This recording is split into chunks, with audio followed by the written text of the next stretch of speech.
Somnifère, le podcast. Bonsoir à tous, nous sommes le lundi 6 décembre et Somnifère vous raconte ce soir l'histoire d'une petite ville plongée en plein hiver.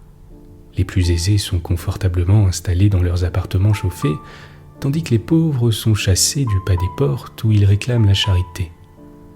Perchée au sommet d'une colline, une statue bienveillante, compatissante et charitable est témoin de ces inégalités qui rongent la société. C'est un joli conte d'Oscar Wilde intitulé « Le prince heureux ». Je vous souhaite une excellente nuit et maintenant place à notre séance de relaxation. La séance de relaxation. Détendez votre visage.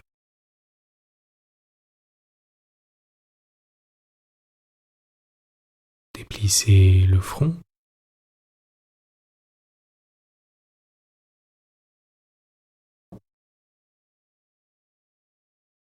Détendez le poing entre vos deux sourcils.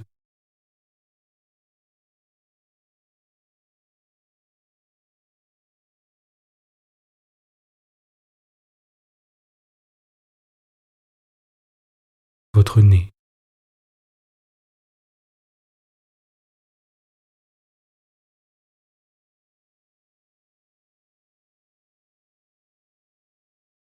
Votre mâchoire.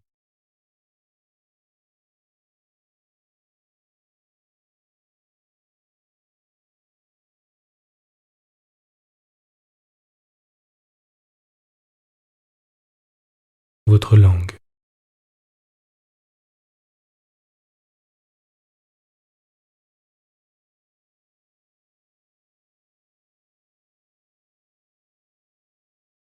À présent, portez simplement votre attention sur votre visage.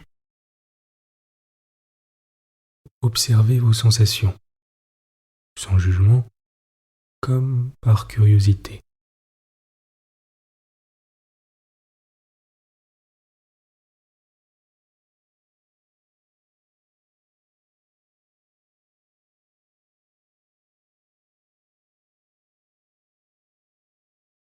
Portez maintenant votre attention sur les sensations présentes dans la région de vos épaules et relâchez-les de tout leur poids.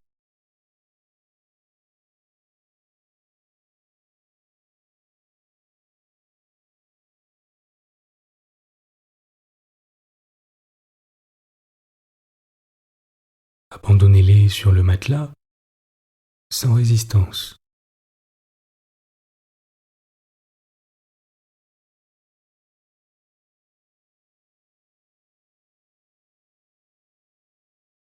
Portez votre attention sur votre épaule gauche et votre bras gauche, de haut en bas, en commençant par l'épaule.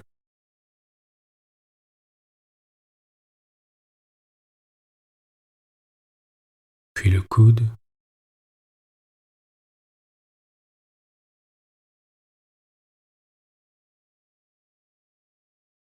puis l'avant-bras.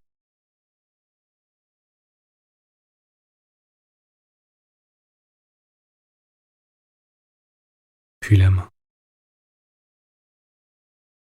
Observez toute sensation de vibration, de picotement, de fraîcheur, de fourmillement, de confort.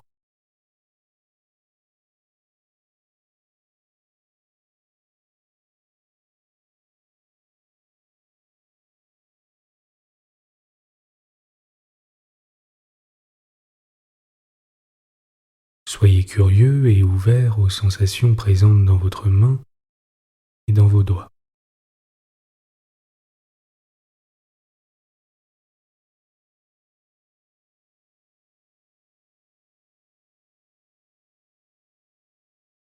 Laissez votre main se détendre complètement.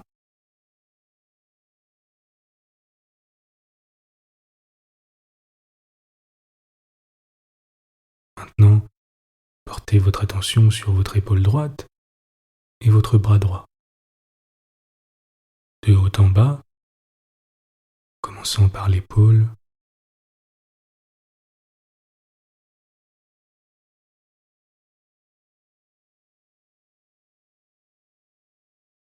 puis le coude,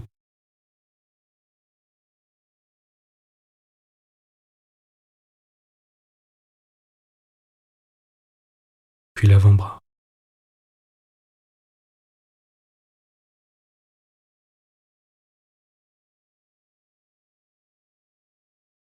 puis la main. Portez toute votre attention sur votre bras droit et observez ce qui s'y passe.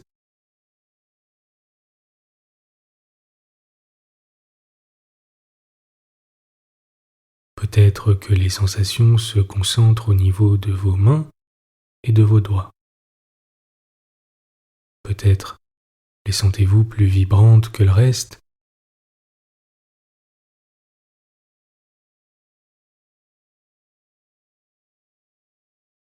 Laissez votre attention se tourner désormais vers votre dos.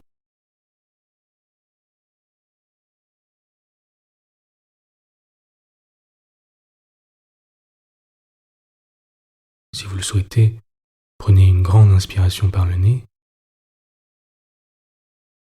et expirez par la bouche à votre rythme.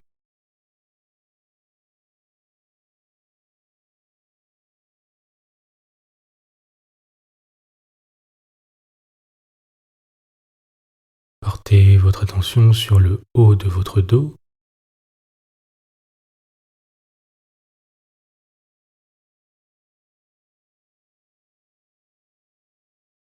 le milieu de votre dos,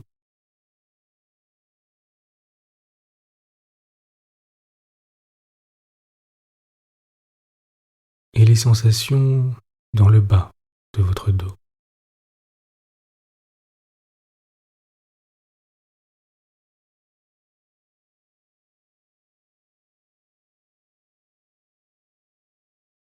Si des pensées vous viennent à l'esprit, laissez-les simplement aller, comme des nuages, flottant dans le ciel.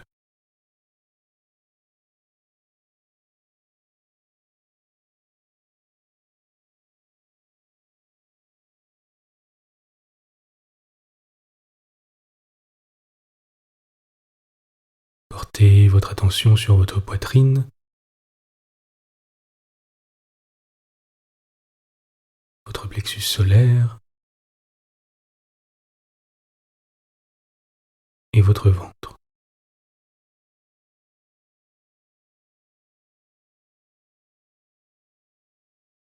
Si vous le souhaitez, commencez par respirer par le ventre afin de le masser.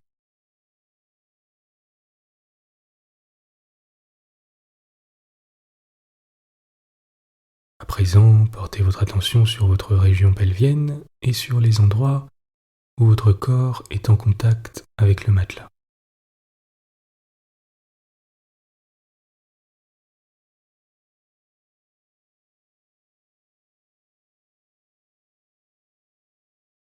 Portez doucement votre attention sur votre hanche gauche et sur votre jambe gauche, de haut en bas.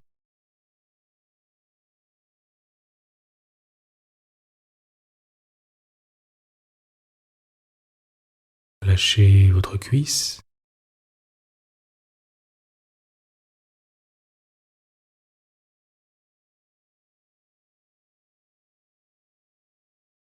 votre genou,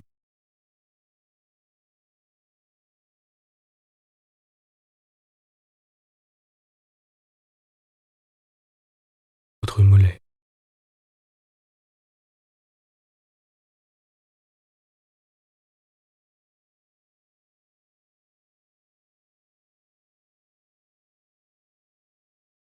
Observez simplement les sensations que vous pouvez y ressentir.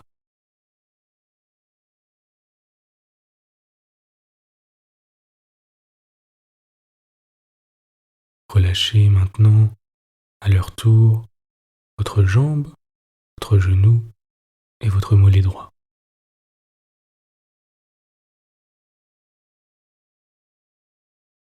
Relâchez votre hanche. Remarquez toutes les sensations que vous pouvez y ressentir.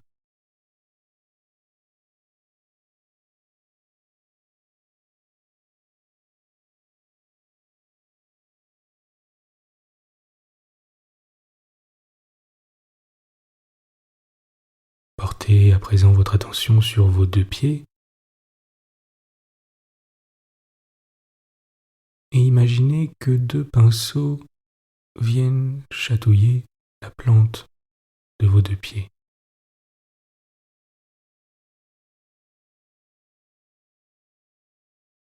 Prenez à présent un moment pour ne rien faire d'autre que de constater votre état de détente, de tranquillité, et observez comme c'est agréable.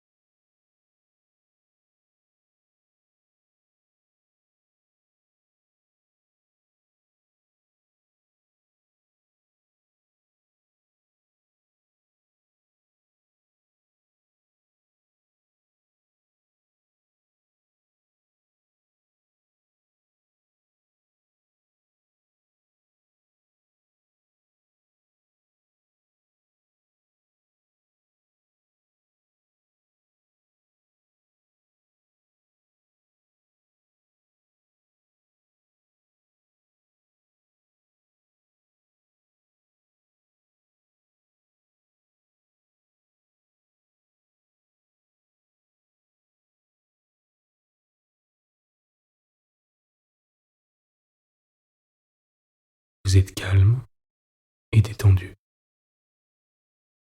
L'histoire du soir. Oscar Wilde, Le Prince heureux. Tout en haut de la cité, sur une petite colonne, se dressait la statue du prince heureux. Elle était toute revêtue de chèvrefeuilles d'or fin. Elle avait en guise d'yeux 2 brillants saphirs et un grand rubis rouge ardait à la poignée de son épée. Aussi, on l'admirait beaucoup.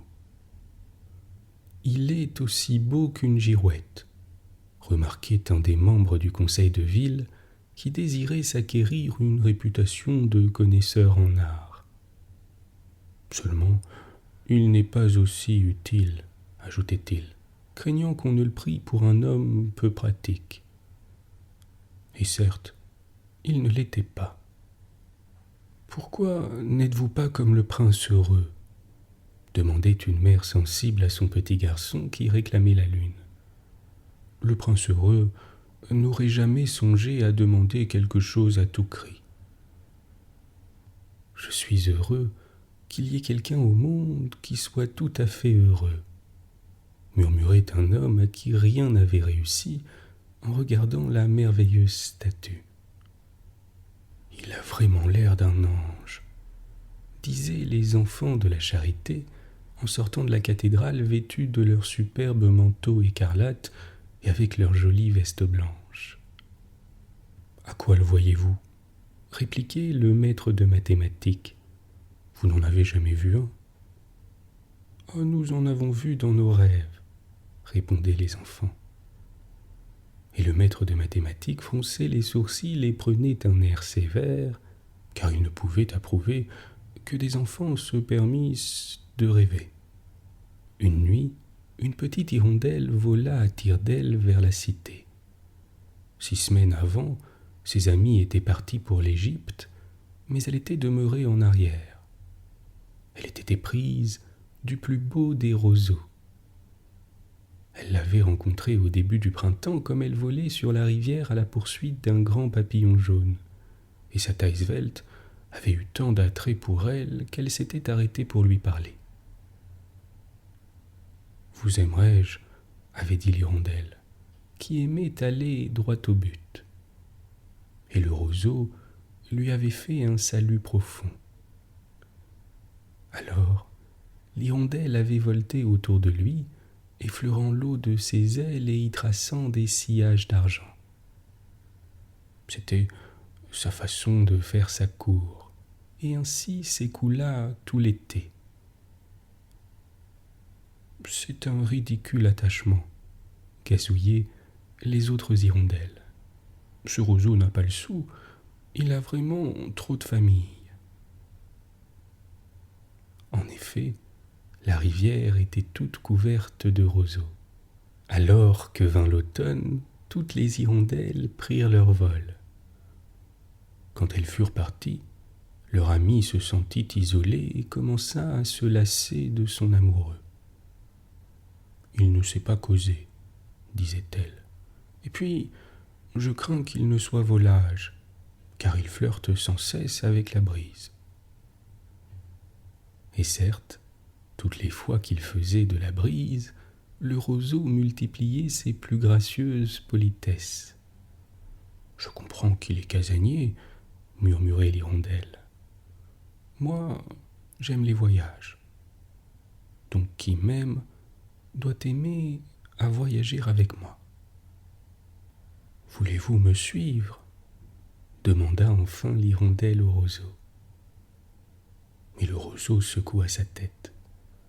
Il était trop attaché à son chez lui.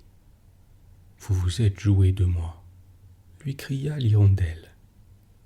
Je m'en vais aux pyramides, adieu. Et l'hirondelle s'en alla.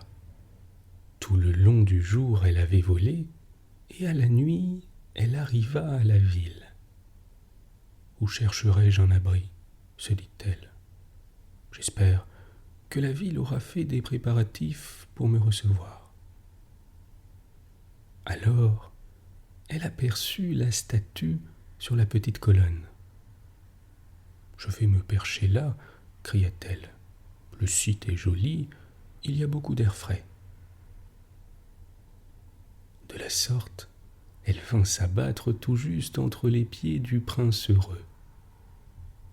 J'ai une chambre dorée, se disait-elle doucement après avoir regardé autour d'elle. Et elle se prépara à dormir. Mais comme elle mettait sa tête sous son aile, voici qu'une large goutte d'eau tomba sur elle. « Comme c'est curieux !» s'écria-t-elle. « Il n'y a pas un nuage au ciel, les étoiles sont tout à fait claires et brillantes, et voilà qu'il pleut. Le climat du nord de l'Europe est vraiment étrange. » Le roseau aimait la pluie, mais c'était pur égoïsme de sa part. Alors une nouvelle goutte vint à tomber. « À quoi sert une statue si elle ne garantit pas de la pluie ?» fit l'hirondelle. « Je vais chercher un bon auvent de cheminée. » Et elle se décidait à prendre son vol plus loin. Mais avant qu'elle n'ouvrît ses ailes, une troisième goutte tomba. L'hirondelle regarda au-dessus d'elle, et elle vit... Ah, que vit-elle ? Les yeux du prince heureux étaient pleins de larmes, et les larmes coulaient sur ses joues d'or. Son visage était si beau au clair de lune que la petite hirondelle se sentit envahie par la pitié. « Qui êtes-vous ? » dit-elle. « Je suis le prince heureux. »« Alors, pourquoi pleurnichez-vous comme cela ?» demanda l'hirondelle. « Vous m'avez presque trempé. »« Quand j'étais vivant et que j'avais un cœur d'homme, répliqua la statue, je ne savais pas ce que c'était que les larmes, car je vivais au palais de Sans Souci dont on ne permet pas l'entrée au chagrin. Le jour, je jouais avec mes compagnons dans le jardin, et le soir, je dansais dans le grand hall. Autour du jardin courait une très haute muraille, mais je n'eus jamais la fantaisie de ce qu'il y avait au-delà de cette muraille. Tout ce qui m'entourait était si beau. Mes courtisans m'appelaient le prince heureux. Mais certes, j'étais vraiment heureux si le plaisir, c'est le bonheur. Ainsi, je vécus, ainsi je mourus. Et maintenant que je suis mort, ils m'ont huché si haut que je puis voir toutes les laideurs et toutes les misères de ma ville. Et quoique mon cœur soit de plomb, il ne me reste d'autre ressource que de pleurer. Là-bas, dans une petite rue, il est une pauvre maison. Une des fenêtres est ouverte, et par elle je puis voir une femme assise à une table. Son visage est amaigri et usé. Elle a des mains épaisses, rougeaudes, toutes piquées par l'aiguille car elle est couturière. Elle brode des fleurs de la Passion sur une robe de satin que doit porter au prochain bal de la cour la plus belle des demoiselles d'honneur de la reine. Dans un lit, au coin de la chambre, gît son petit garçon malade. Il a la fièvre et il demande des oranges. Sa mère n'a rien à lui donner que de l'eau de la rivière. Aussi, il pleure. Hirondelle, hirondelle, petite hirondelle, ne voulez-vous pas lui porter le rubis de la garde de mon épée? Mes pieds sont attachés au piédestal et je ne puis bouger. Je suis attendu en Égypte, répondit l'hirondelle. Mes amis voltigent de çà de là sur le Nil et bavardent avec de grands lotus. Bientôt, elles iront dormir dans le tombeau du grand roi. Le roi y est lui-même dans son cercueil de bois. Il est enveloppé d'une toile jaune et embaumé avec des aromates. Autour de son cou, il a une chaîne de jade vert pâle et ses mains sont comme des feuilles sèches. Hirondelle, hirondelle, petite hirondelle, dit le prince, ne resterez-vous pas avec moi une nuit et ne serez-vous pas ma messagère? L'enfant a tant soif et la mère est si triste. Je ne pense pas que j'aime les enfants, répondit l'hirondelle. L'été dernier, quand je séjournais au bord de la rivière, 2 garçons mal élevés, les enfants du meunier, ne cessaient pas de me jeter des pierres. Certes, ils ne m'atteignaient jamais. Nous autres hirondelles, nous volons trop bien pour cela. Et en outre, je suis d'une famille célèbre par son agilité, mais quand même, c'était une marque d'irrespect. Mais le regard du prince heureux était si triste que la petite hirondelle en fut toute chagrine. « Il fait bien froid ici, dit-elle, mais je resterai une nuit avec vous et je serai votre messagère. »« Merci, petite hirondelle, répondit le prince. Alors, la petite hirondelle arracha le grand rubis de l'épée du prince et l'emportant dans son bec, prit son vol par-dessus les toits de la ville. Elle passa sur la tour de la cathédrale où des anges étaient sculptés en marbre blanc. Elle passa sur le palais et entendit de la musique de danse. Une belle jeune fille parut sur le balcon avec son amoureux. « Combien les étoiles sont belles, lui dit-il, et combien est puissante la force de l'amour. Je voudrais que ma robe soit prête pour le bal officiel, répondit-elle. J'ai commandé d'y broder des fleurs de la Passion, mais les couturières sont si négligentes. Elle passa sur la rivière et vit les lanternes suspendues au mât des barques. Elle passa sur le ghetto et vit les vieux qui faisaient des affaires entre eux et pesaient des monnaies dans des balances de cuivre. Enfin, elle arriva à la pauvre demeure et y jeta un coup d'œil. L'enfant s'agitait fiévreusement dans son lit et sa mère s'était endormie tant elle était fatiguée. L'hirondelle sautilla dans la chambre et mit le grand rubis sur la table, sur le dé de la couturière. Puis elle volta doucement autour du lit, éventant de ses ailes le visage de l'enfant. « Quelle douce fraîcheur je sens !» fit l'enfant. « Je dois aller mieux. » Et il tomba dans un délicieux sommeil. Alors l'hirondelle s'en fut à tire-d'aile vers le prince heureux et lui dit ce qu'elle avait fait. « C'est curieux, remarqua-t-elle, mais maintenant je sens presque de la chaleur, et cependant il fait bien froid. »« C'est parce que vous avez fait une bonne action, » répliqua le prince. Et la petite hirondelle commença à réfléchir, et alors elle s'endormit. Toutes les fois qu'elle réfléchissait, elle s'endormait. Quand parut l'aube, elle vola vers la rivière et prit un bain. « Voilà un remarquable phénomène !» s'écria le professeur d'ornithologie qui passait sur le pont. une hirondelle en hiver. Et il écrivit à ce sujet une longue lettre à une feuille locale. Tout le monde la cita. Elle était pleine de tant de mots qu'on ne pouvait comprendre. « Ce soir, je pars pour l'Égypte », se disait l'hirondelle. Et à cette perspective, elle était toute joyeuse. Elle visita tous les monuments publics et se reposa longtemps sur le sommet du clocher de l'église. Partout où elle allait, les pierrots gazouillaient. Ils se disaient les uns aux autres: « Combien cette étrangère est distinguée !» Cela la remplissait de joie. Quand la lune se leva, elle retourna à tire-d'aile vers le prince heureux. « Avez-vous quelque commission pour l'Égypte ?» lui cria-t-elle. « Je suis sur mon départ. »« Hirondelle, hirondelle, petite hirondelle, » dit le prince. « Ne resterez-vous pas avec moi encore une nuit ?»« On m'attend en Égypte, » répondit l'hirondelle. « Demain, mes amis s'y envoleront vers la seconde cataracte. Là, l'hippopotame se couche parmi les joncs et le dieu Memnon se dresse sur un grand trône de granit. Toute la nuit, il guette les étoiles, et quand l'étoile du matin brille, il pousse un cri de joie et ensuite il se tait.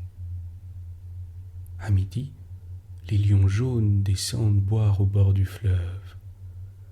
Ils ont des yeux comme des aigues marines vertes, et leurs rugissements sont bien plus éclatants que les rugissements de la cataracte.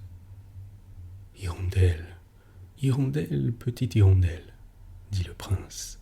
« Tout là-bas, de l'autre côté de la ville, je vois un jeune homme dans un grenier.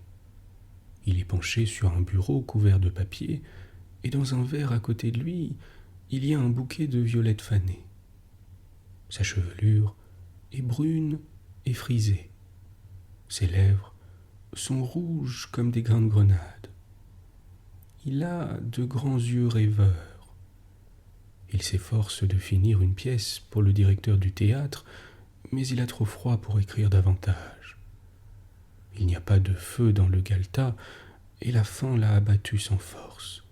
« Je demeurerai encore une nuit avec vous, » dit l'hirondelle, qui avait réellement un bon cœur.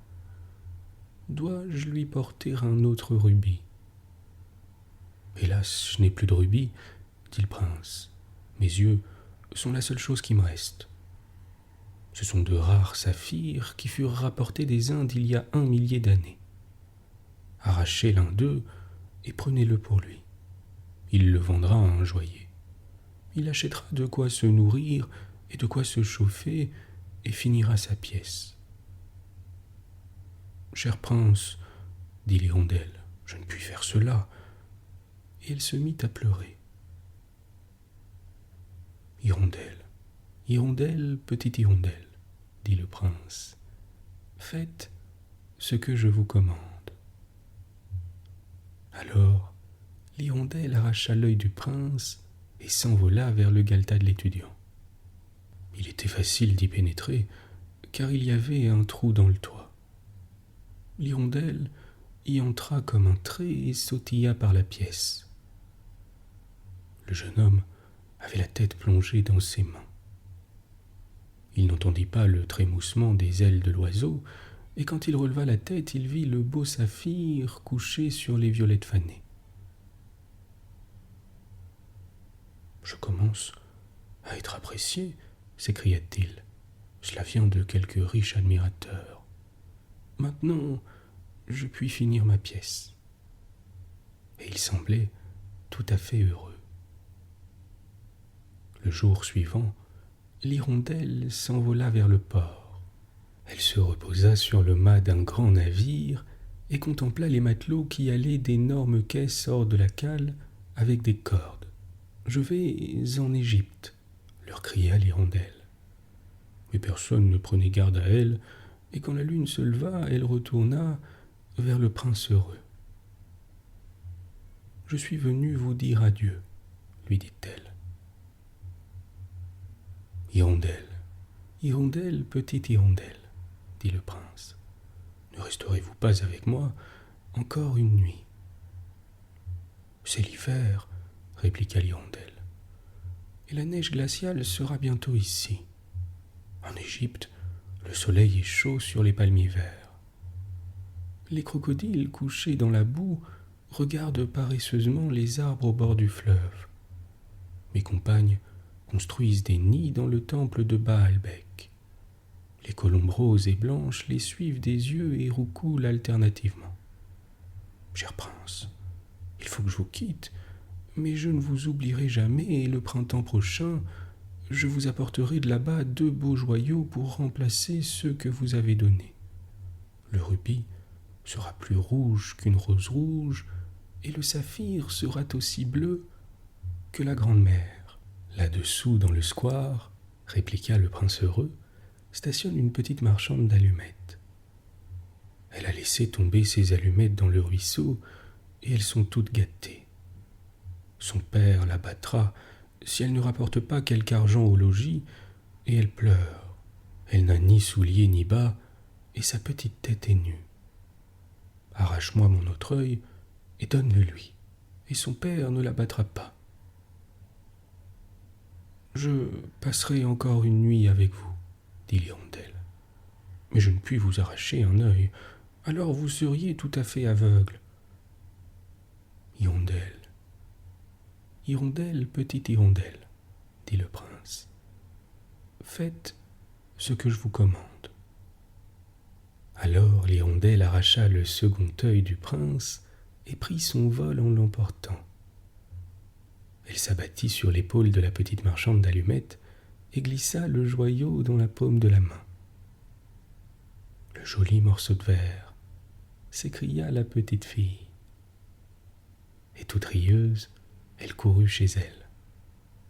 Alors l'hirondelle revint encore vers le prince. « Maintenant, vous êtes aveugle, dit-elle. Alors, je vais rester avec vous pour toujours. » « Non, petite hirondelle, dit le pauvre prince. Il faut que vous alliez en Égypte. Je resterai toujours avec vous, dit l'hirondelle. Et elle s'endormit entre les pieds du prince. Le jour suivant, elle se campa sur l'épaule du prince et lui conta des récits de ce qu'elle avait vu dans des pays étranges. Elle lui parla d'ibis rouges qui se tiennent en longues rangées sur les rives du Nil et pêchent à coups de bec des poissons d'or. Du sphinx, qui est aussi vieux que le monde, vit dans le désert et connaît toutes choses. Des marchands qui marchent lentement près de leurs chameaux et roulent des chapelets d'ambre dans leurs mains. Du roi des montagnes de la lune, qui est noir comme l'ébène et adore un grand bloc de cristal. Du grand serpent vert qui dort dans un palmier et que 20 prêtres sont chargés de nourrir de gâteaux de miel. Et des pygmées qui naviguent sur un grand lac sur de larges feuilles plates et sont toujours en guerre avec les papillons.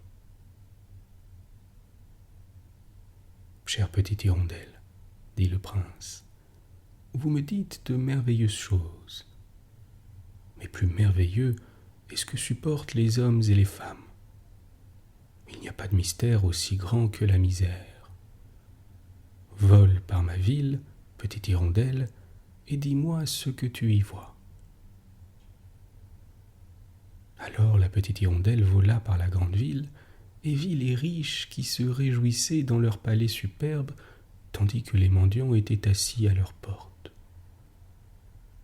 Elle vola par les ruelles sombres et vit les visages pâles d'enfants mourant de faim qui regardaient avec insouciance les rues noires. Sous les arches d'un pont, 2 petits enfants étaient couchés dans les bras l'un de l'autre pour tâcher de se tenir chaud. « Comme nous avons faim, disait-il. Il ne faut pas rester couchés ici, leur cria le sergent de ville, et ils s'éloignèrent sous la pluie. Alors, l'hirondelle reprit son vol et alla dire au prince ce qu'elle avait vu. « Je suis couvert d'or fin, dit le prince. Détachez-le feuille à feuille et donnez-le à mes pauvres. Les hommes croient toujours que l'or peut les rendre heureux. Feuille à feuille, l'hirondelle arracha l'or fin jusqu'à ce que le prince heureux n'eût plus ni éclat ni beauté. Feuille à feuille, elle distribua l'or fin aux pauvres et les visages des enfants devinrent roses. Ils rirent et jouèrent par la rue. Maintenant, nous avons du pain, criait-il. Alors, la neige arriva, et après la neige, la glace. Les rues semblaient être ferrées d'argent tant elles brillaient et étincelaient. De longs glaçons, tels que des poignards de cristal, étaient suspendus au toit des maisons. Tout le monde se couvrait de fourrures et les petits garçons portaient des toques écarlates et patinaient sur la glace. La pauvre petite hirondelle avait froid, toujours plus froid. Mais elle ne voulait pas quitter le prince. Elle l'aimait trop pour cela. Elle picorait les miettes à la porte du boulanger quand le boulanger ne la regardait pas et essayait de se réchauffer en battant des ailes. Mais à la fin, elle vit qu'elle allait mourir. Elle eut tout juste la force de voler encore une fois sur l'épaule du prince.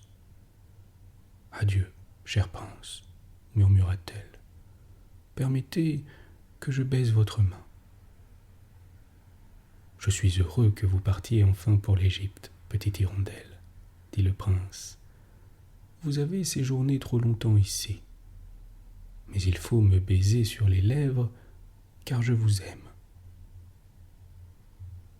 Ce n'est pas en Égypte que je vais aller, dit l'hirondelle. Je vais aller dans la maison de la mort. La mort, c'est la sœur du sommeil, n'est-ce pas ? Et elle baisa le prince heureux sur ses lèvres et tomba à ses pieds. À ce moment, un singulier craquement résonna à l'intérieur de la statue, comme si quelque chose s'était brisé. Le fait est que le cœur de plomb s'était fendu en deux. Vraiment, il faisait un terrible froid. De bonne heure le lendemain, le maire se promenait dans le square sous la statue avec les conseillers de la ville. Comme il dépassait le piédestal, il leva la tête vers la statue. « Dieu, dit-il, comme le prince heureux semble déguenillé. »« Il est vraiment déguenillé, » dirent les conseillers de ville qui étaient toujours de l'avis du maire et eux aussi levèrent la tête pour regarder la statue. Le rubis de son épée est tombé, ses yeux ne sont plus en place, et il n'est plus du tout doré, dit le maire. Bref, il ne vaut guère plus qu'un mendiant. Guère plus qu'un mendiant, firent écho les conseillers de ville. Mais voici qu'il a à ses pieds un oiseau mort, continua le maire.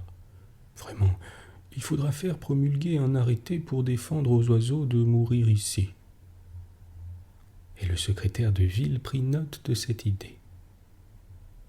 Alors, on renversa la statue du prince heureux. Comme il n'est plus beau, il ne sert plus à rien, dit le professeur d'art à l'université. Alors on fondit la statue dans une fournaise et le maire réunit le conseil en assemblée pour décider ce que l'on ferait du métal. Nous pourrions, proposa-t-il, en faire une autre statue. La mienne, par exemple.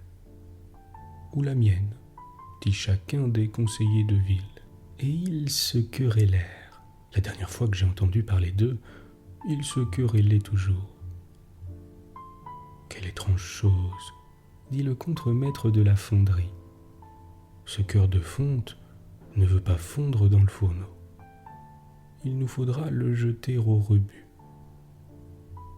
Les fondeurs le jetèrent sur le tas de détritus où gisait l'hirondelle morte.